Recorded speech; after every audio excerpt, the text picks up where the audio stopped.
I'm sure by this point in time, some of you have heard this news, some of you haven't. I'm going to let you know right now, this is game changing. If you think I'm trying to hype this up or exaggerate it, I'm not. Steve Sarkisian said the same thing. And Coach JB had a great rebuttal to somebody in his comment section. You don't understand what it will do then. High school kids will die out and JUCO will become prep schools. But what do I know? Trying at 355K, you know the drill. Subscribe to the channel. Let's get into a video. Ladies and gentlemen, boys and girls, hope all of you had a great week. Hope all of you having a great Friday. If not, hope this video can make it a little bit better. And by the way, it is Playoff Friday. I don't care if you have the worst Friday of all time. It could have been the worst week. At least you got the college football playoffs to look forward to. And not only that, this is the first ever 12-team playoff, so if you're not excited for this, I don't know what to tell you. I can't help you. Per usual, we're going to be doing a reaction video to the Notre Dame-Indiana game as soon as it's over, so be on the lookout for that video later tonight. For now, at least, we got to talk about this crazy, and I mean crazy rule change that just got brought to college football. Before we even really get into this, I'll be the first to let you know right now, I think it's awful. Number one, it takes away from what college football was supposed to be, and number two, it ruins it for many players out there. You're going to want to see what's going on there. We got a couple of minor topics to speak on, including Zach Calzada. Does that name ring a bell? It should. Guess what? He's returning to the SEC. To go along with that, a college football player just accepted an NIL deal. Now, I know what you're sitting there saying. Okay, Matt, so what? Why is that a big deal? And that alone in its own right is not a big deal, but what is he's accepting part of his NIL in Bitcoin. A couple other things we're going to talk about. You already know it's going to be a jam-packed video. Strap in, buckle up, get you a snack, get you a popcorn, get your favorite meal you like to eat when you watch a video, because trust me, I do the same thing, but I'm at blah, blah, shit, crap, out of ado. Let's get into it. Alright, first things first, this was the top like comment on yesterday's video, or one of yesterday's videos, and it's from guess who? Our boy Dark Hydro. And he says, Mark, not my name, when are you oiling up and throwing it back? I need it. Hydro, did you not just get strike 2 yesterday? Do you know what happens after strike 2? It's strike 3. And when you get 3 strikes, you're banned. Listen up, my man. Your comment got 33 replies, and every single reply says, Matt, ban him. Every single reply, you can't make it up, says you should be banned. But, and I have an astronomically big but, since I am in a, I'd say, fairly decent mood, I'm going to give you one chance and one chance only to apologize to our community. So the ball's in your court. And it's not even like I'm being unreasonable. It's like, come on, man. Well, what are you talking about? Oiling up and throwing it back? It's a college football channel. You gotta calm down, man. You're getting a little too franky-dinky, and we'll leave it at that. Hold on. This is directly under Dark Hydro's comment. Why is your name Matt B. Diddy?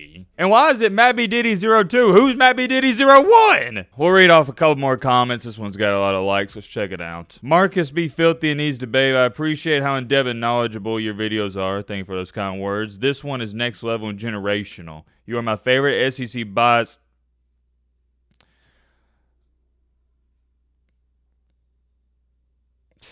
I'm just gonna quit reading comments. I'm not going to scream and get too riled up on my Friday morning. I don't know whether to be upset at the comment or should I be more upset with you guys liking the comment. One more comment. This is actually a normal one from Bus for Life. Shout out to Bus for Life. I always see him writing good comments. I think Boise State is going to surprise some people, and no, they're not. They have a 0% chance of winning the national championship. They're not surprising anybody. I tweeted out last night. Arizona State, SMU, Boise State, and Indiana combined, all 4 of them, have a 0% chance to win a national championship. Let's get into topic number 1, though, and we'll start out with this. So I saw this last night, and I said, man, what is college football coming to? And I'll just show you the report. USC linebacker signee is accepting part of his NIL earnings in Bitcoin. Bitcoin. And I get it. It's not the first time we've seen this happen before. I think Odell Beckham Jr. did that.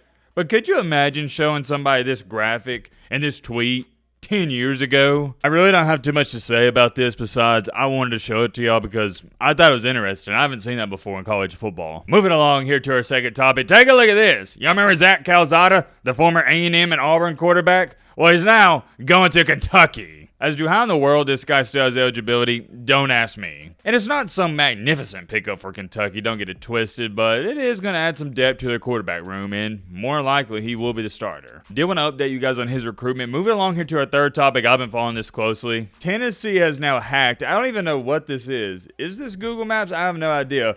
But if you look at the center of Ohio State Stadium, yeah, it is Google Maps. It says, where the Tennessee flag will be planted. You can't make this up, man. If you've been keeping up with this Tennessee lore all throughout this most recent week or past couple of weeks, it's been the best thing to keep up with in all of college football. Please, I am begging you, Tennessee. Please, James Pierce Jr., plant that flag in the middle of the field. That'd be the best thing ever. To go along with that, I happened to stumble across this on Twitter yesterday, late last night. Apparently, you can buy a pregame tunnel experience and field pass at Ohio State, and it only costs $750. I say only. I mean, that's a lot of money, but y'all know what I mean. I thought something like that would be $2,000, $3,000, $4,000, but $750? That feels like a good bang for your buck. I mean, you're talking about a college football playoff game, the first ever 12-team playoff. You get to run out onto the field with Ohio State? I got one thing and one thing only to say. Y'all thinking what I'm thinking? Yeah, you know what I'm thinking. I'm actually pissed off I just found out about it, because if I heard about this sooner, dude, tell me that wouldn't make for one of the best vlogs of all time on the channel. Imagine me in an Ohio Little Bro State jersey and uniform running out onto the field vlogging it with Jack Sawyer next to me. That'd be legendary. I'm being dead serious. If I would have found out about this earlier, I highly would have considered doing this, but since I found out about it late last night, yeah, I just can't do it. Maybe next year. Let me know in the comment section if that's something I'd like to see, and also let me know if you would do that. I didn't even know this was real. Apparently it is, and a Tennessee fan, he wound up buying it. So I guess we're going to see a Tennessee fan run out with the Buckeyes. I wonder if they're going to show the other people running out with them. I have no idea. I guess I have to wait and see. But shout out to Vault Nation, man. They've been going all out. I have so much admiration and respect for the Tennessee fan base. I don't think some people understand it. I just love passionate, not just people in this life, but passionate college football fans. I could talk about that all day, but we got to get a move on to the main topic of the Man Encore. The main reason you probably clicked onto this video. What rule change just came to college football? I'm sure by this point in time, some of you have heard this news. Some of you haven't. I'm going to let you know right now, this is game changing. You know how we have JUCO football, right? Well, now, if you play JUCO football, those 2 years, JUCO's only 2 years, they don't count against your eligibility. In other terms, and I'm trying to dumb this down in the simplest way to understand, you can play 2 years of JUCO college football, then 4 years of D1. 6 years in total, and that's not even counting red shirts and medical red shirts and all that other bull crap. And if you play college football or any sport of that matter for 6 years, you already know 1 year you're going to have some season-ending injury, you're going to get banged up. You thought we had old players now in college football like Dylan Gabriel? No. It's going to get way older than that in the years to come if this holds up. We are quite literally going to have 27, 28, 29, maybe even potentially 30-year-olds playing college football on the regular. If you think I'm trying to hype this up or exaggerate it, I'm not. Steve Sarkisian said the same thing. He stated, and I quote, "I totally disagree. We're going to have guys 28, 29 years old playing college football. What's the point, man?" This is bad for the game of college football, and I don't think your casual fan understands the significance of all this. Because some people are sitting there going, "Oh, Matt, what's the big deal, dude? It's just 2 extra years of college football." No, it's bigger than that. It's not about Diego Pavia or whoever getting 2 extra years of college football. No. What it is about is that 17 or 18-year-old high schooler, he is getting screwed. Because now instead of him being a low D1, maybe D2 talent, he's going to have to go to JUCO because, look at this, if you're a D1 head coach and you can choose between a JUCO guy who's developed for 2 years and he's 20 years old, he's big, strong, he's been in the weight room, he's been playing college football, you could choose him or the 17 or 18-year-old who's coming straight out of high school.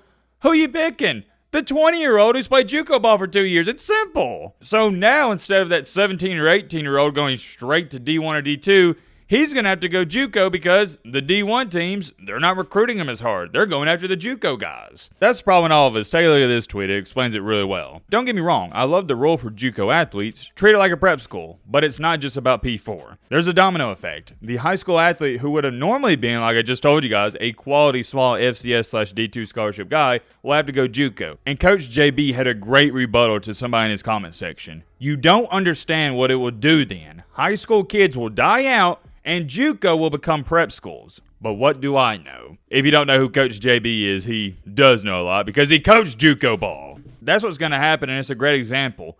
JUCO ball is no longer going to be JUCO if this holds up. It's going to be a prep school. And you could argue and say for 95% of athletes, even your 4- and 5-star recruits coming out of high school, it'd be more beneficial to go JUCO route before you go D1 just so you could get ready for the D1 level and practice and get in the weight room for a couple of years, and it doesn't hurt your eligibility. There is a bright side of this, though. For the high school kids who are late bloomers or just coming into their craft, it's going to help them out. But still, for me, I continue to divert back to this argument. Do we really want 24 and 25-year-olds playing college football? I know we have that now, but it's going to become the new normal in the future if this holds up. I don't like it, because college football to me is supposed to be 18 to 22-year-olds, not 24 to 28-year-olds. And here's my thing. If you play college football for 6 years, something ain't right. Because I want you to think about this.